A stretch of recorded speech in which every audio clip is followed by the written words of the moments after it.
అశ్వత్థామ ఇంకా బతికే ఉన్నాడా? రాత్రిపూట ఒంటరిగా తిరుగుతుంటాడా? సమాధానం: పురాణాల ప్రకారం అశ్వత్థామ చిరంజీవి, అంటే మరణం లేనివాడు. అయితే ఇది అతనికి వరం కాదు, ఒక శాపం.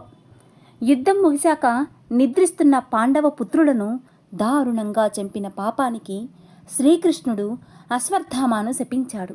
అతని తల మీదున్న మణిని తీసేసి శరీరం నిండా మాయని గాయాలతో చీమా నెత్తురు కారుతూ యుగాంతం వరకు భూమిపై ఎవరి సహాయం లేకుండా ఒంటరిగా తిరుగుతూ నరకయాతన అనుభవించాలని కృష్ణుడు శపించాడు.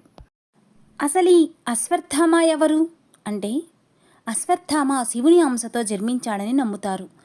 ప్రధాన పాత్ర అశ్వత్థామ ద్రోణాచార్యునికి కుమారుడు. అతని నుదుటిపై జన్మతః ఒక మణి ఉండేది. అది అతనికి అజేయమైన శక్తినిస్తుంది. అశ్వత్థామ ఇప్పటికీ కూడా చిరంజీవిగా ఉన్నాడు, కానీ శాపం వలన. ఇది ఎంతమందికి తెలుసు? కృష్ణుడిచ్చిన శాపం వలన ఒంటి నిండా గాయాలతో చీము నెత్తురుతో ఉంటుంది. ఈ వీడియో మీకు నచ్చినట్లయితే తప్పకుండా సబ్స్క్రైబ్ చేయండి, షేర్ చేయండి, కామెంట్ పెట్టండి, లైక్ ఇవ్వండి. సర్వేజన సుఖినో భవంతు.